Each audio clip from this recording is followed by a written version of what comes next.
मित्रांनो, कधी तुमच्यासोबत असं झालंय का, की आयुष्य अगदी छान चाललं असतं? प्रत्येक सकाळ आनंदाने सुरू होते.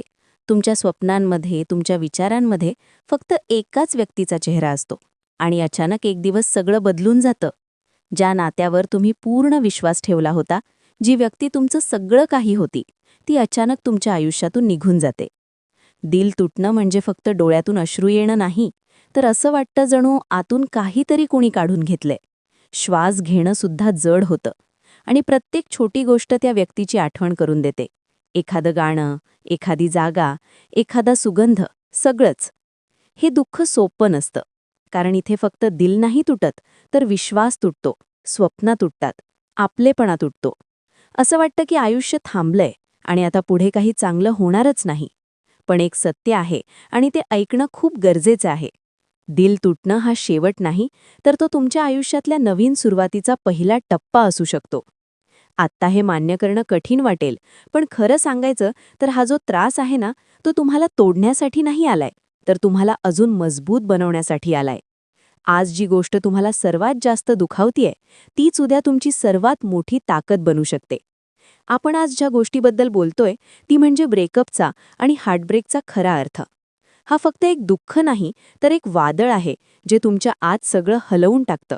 आणि त्यातून बाहेर पडायचं असेल, तर पहिलं पाऊल म्हणजे त्या वेदनेला समजून घेणं आणि स्वीकारणं. सगळ्यात मोठी चूक आपण काय करतो माहीत आहे? आपण आपलं दुःख लपवतो. आपण दाखवतो की आपण ठीक आहोत, पण आतून आपण पूर्णपणे तुटलेलो असतो. आणि हेच सगळ्यात धोकादायक आहे. कारण जे दुःख आपण दाबतो, ते नंतर आणखी मोठं होऊन आपल्यालाच त्रास देतं. म्हणून जर तुमचं दिल तुटलं असेल, तर स्वतःला रडू द्या. स्वतःला त्या वेदनेचा अनुभव घेऊ द्या. रडणं कमजोरी नाही, ती एक नैसर्गिक प्रक्रिया आहे. जसं शरीर जखमी झालं की रक्त बाहेर येतं, तसंच मन जखमी झालं की भावना बाहेर येणं गरजेचं असतं. नाहीतर ती वेदना आतमध्येच सडत राहते. म्हणून एक गोष्ट लक्षात ठेवा, दुःखापासून पळणं म्हणजे ते वाढवणं आणि त्या दुःखाला स्वीकारणं म्हणजे त्यातून बाहेर पडण्याची सुरुवात. पहा, आपण जेव्हा आपल्या भूतकाळाला घट्ट पकडून ठेवतो ना, तेव्हा सगळ्यात पहिला तोटा हा होतो की आपलं आज मरून जातं. शरीराने आपण या क्षणात असतो, पण मन आणि विचार मात्र जुन्या आठवणींमध्ये अडकलेले असतात. आपल्या आसपासच्या छोट्या छोट्या आनंदाकडे आपण पाहूही शकत नाही. मित्रांची हसणं, संध्याकाळची थंड हवा, पावसाच्या सरी, सगळं आपल्या समोर असतं, पण आपण ते अनुभवू शकत नाही, कारण आपलं मन अजूनही भूतकाळात हरवलेलं असतं. जणू आपण सुंदर सकाळ चुकवतोय, फक्त कालच्या अंधाराकडे बघत बसलो म्हणून. दुसरा मोठा परिणाम म्हणजे आपण स्वतःलाच आपल्या दुःखातून ओळखू लागतो. आपण स्वतःलाच पुन्हा पुन्हा तीच गोष्ट सांगत राहतो. मला सोडलं गेलं, माझी कदर झाली नाही, माझ्याशी धोका झाला. आणि हळूहळू आपली स्वतःची किंमत आपल्या नजरेत कमी होऊ लागते. आपण विसरून जातो की या सगळ्या आधी आपण कोण होतो. आपली स्वप्न होती, आपली ओळख होती, आपली एक वेगळी दुनिया होती. पण आता आपण स्वतःकडे फक्त त्या तुटलेल्या भागातून बघायला लागतो. जसं एखाद्या सुंदर पुस्तकाचा फक्त एक पान वाचून संपूर्ण पुस्तकाचं मूल्य ठरवलं जातं, तसंच काहीसं. आणि तिसरा सगळ्यात मोठा तोटा म्हणजे आपण नवीन संधी गमावतो. काही लोक तुमच्या आयुष्यात येतात जे तुम्हाला खरं प्रेम देऊ शकतात, तुमचं हसू पाहू इच्छितात, तुमच्यासोबत नवीन आठवणी तयार करू इच्छितात, पण तुम्ही दरवाजा उघडतच नाही, कारण तुम्ही अजूनही जुन्या आठवणींमध्ये अडकलेले असता. आयुष्य तुमच्यासाठी नवीन रंग घेऊन येत असतं, पण तुम्ही जुन्या फिक्या रंगांना धरून बसलेले असता. म्हणूनच भूतकाळाला धरून ठेवणं म्हणजे हातात वाळू पकडण्यासारखं आहे. जितकं घट्ट पकडाल, तितक्या लवकर ती हातातून निसटते. आणि जोपर्यंत तुम्ही ती सोडत नाही, तोपर्यंत तुमचे हात रिकामे होत नाहीत आणि आयुष्य त्यात काही नवीन देऊ शकत नाही. पण आता प्रश्न येतो, सोडायचं कसं? कारण ऐकायला सोपं वाटतं, पण प्रत्यक्षात खूप कठीण असतं. जणू एखादं जुनं आवडतं गाणं बंद करायचं आहे, जे तुम्हाला आनंदही देतं आणि दुखावतंही. पण जर खरंच पुढे जायचं असेल, तर एक निर्णय घ्यावा लागतो, की आता हे थांबवायचंय. त्यासाठी काही छोटे पण खूप प्रभावी स्टेप्स आहेत. सर्वात पहिलं, डिजिटल डिटॉक्स. जुन्या चॅट्स, फोटो, आठवणी त्यापासून थोडं दूर राहा. हो, डिलीट करणं कठीण वाटेल, पण त्या आठवणी आता फक्त जुन्या जखमा ताज्या करतात. सोशल मीडियावरही त्यांना म्यूट किंवा अनफॉलो करा. हे कठोर वाटेल, पण हीच तुमच्या हीलिंगची सुरुवात आहे. दुसरं, ट्रिगर होणाऱ्या गोष्टींपासून थोडं अंतर ठेवा. काही जागा, काही गाणी, काही सुगंध हे सगळं तुम्हाला परत भूतकाळात नेतं. सध्या तरी स्वतःला वेळ द्या. जखम भरत असताना तिला पुन्हा पुन्हा उघडू नका. तिसरं, मनातलं सगळं लिहून काढा. एक चिठ्ठी लिहा. जे काही सांगायचं राहिलंय ते सगळं लिहा. आणि मग ती चिठ्ठी फाडून टाका किंवा जाळा. हा एक संकेत असेल की तो अध्याय आता संपला आहे. आणि लक्षात ठेवा, लेटिंग गो एक दिवसात होत नाही. हा एक प्रोसेस आहे. पण प्रत्येक छोटं पाऊल महत्त्वाचं असतं. हळूहळू तुम्हाला जाणवेल की तो दुःख आता तितका तीव्र नाही. आणि एक दिवस तुम्ही स्वतःला म्हणाल, मी परत स्वतःला शोधलं. तेव्हा समजेल, सोडणं म्हणजे हार नाही, तर ती तुमच्या जिंकण्याची सुरुवात आहे. कधीकधी कोणाला सोडावं लागतं, फक्त स्वतःवर पुन्हा प्रेम करण्यासाठी. आणि शेवटी एक गोष्ट लक्षात ठेवा, तुमचा भूतकाळ हा तुमच्या आयुष्याचा फक्त एक चॅप्टर आहे, पूर्ण पुस्तक नाही. आणि पुढचा चॅप्टर कसा लिहायचा हे पूर्णपणे तुमच्या हातात आहे. सगळ्यात पहिला स्टेप म्हणजे स्वतःकडे परत वळणं. रोज फक्त 5 मिनिटं काढा आणि लिहा. आज तुम्ही कोणत्या गोष्टीसाठी ग्रेटफुल आहात आणि तुमच्या स्वतःबद्दलच्या 3 चांगल्या गुणांबद्दल. हे तुम्हाला पुन्हा पुन्हा आठवण करून देईल की तुमची किंमत किती मोठी आहे, जरी कुणीतरी ती ओळखली नसेल तरी. दुसरा स्टेप म्हणजे सेल्फ ॲफर्मेशन्स. हो, थोडं फिल्मी वाटेल, पण हे खरंच काम करतं. रोज सकाळी आरशात स्वतःकडे बघा आणि स्वतःला सांगा, मी पुरेसा किंवा पुरेशी आहे.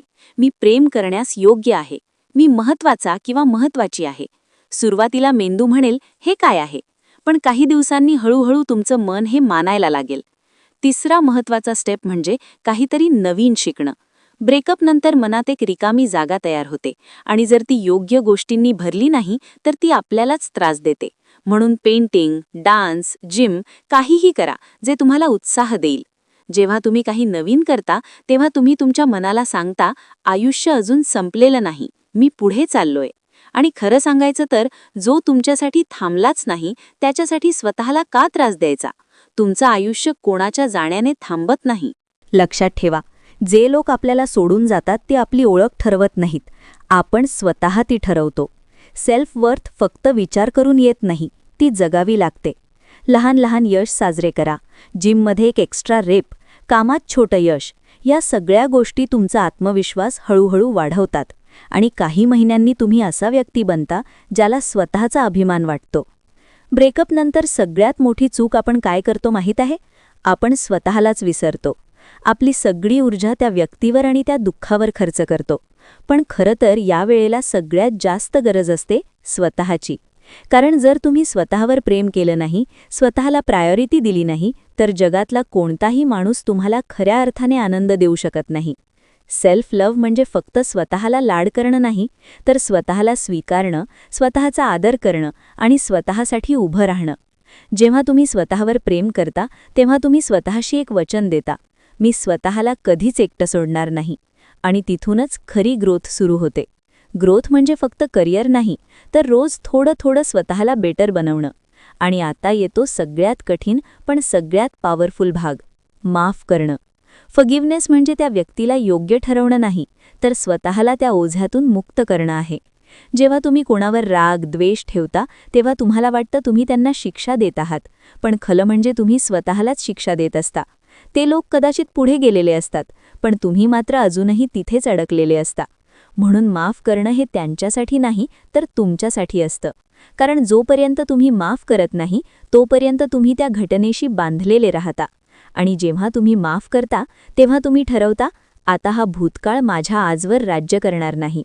आणि हो, माफ करणं म्हणजे पुन्हा त्या व्यक्तीला आयुष्यात घेणं नाही. तुम्ही माफ करूनही अंतर ठेवू शकता. कारण माफ करणं म्हणजे स्वतःला मुक्त करणं आणि स्वतःच्या शांततेला महत्त्व देणं.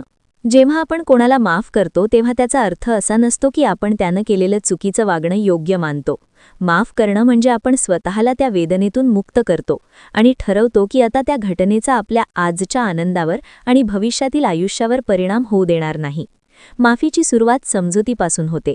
प्रत्येक माणूस आपल्या विचारांनुसार, अनुभवांनुसार आणि मर्यादांनुसार निर्णय घेतो आणि कधीकधी त्या निर्णयांचा फटका आपल्याला बसतो. पण आपण ठरवू शकतो की त्यांच्या चुकीमुळे आपलं संपूर्ण आयुष्य खराब होऊ द्यायचं नाही.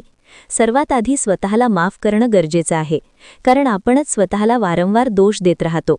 काश मी आधी ओळखलं असतं किंवा मी एवढा विश्वास ठेवला नसता, अशा विचारांनी काही बदलत नाही, उलट आपणच जास्त दुखावतो. म्हणून स्वतःला सांगा, हो, मी मनापासून प्रेम केलं आणि यात काहीच चुकीचं नाही. जेव्हा तुम्ही स्वतःला माफ करता तेव्हा इतरांना माफ करणंही हळूहळू सोपं होतं. कारण माफी म्हणजे त्यांच्या चुकीला योग्य ठरवणं नाही, तर आपल्या मनाला शांतता देणं आहे. आणि जेव्हा ही गोष्ट तुम्हाला समजते तेव्हा आयुष्यात एक हलकं शांत समाधान येतं. कारण आता तुमच्या मनाची किल्ली फक्त तुमच्याच हातात असते. कधीकधी तुटणं म्हणजे शेवट नसतो, तर एका नव्या सुरुवातीची सुरुवात असते.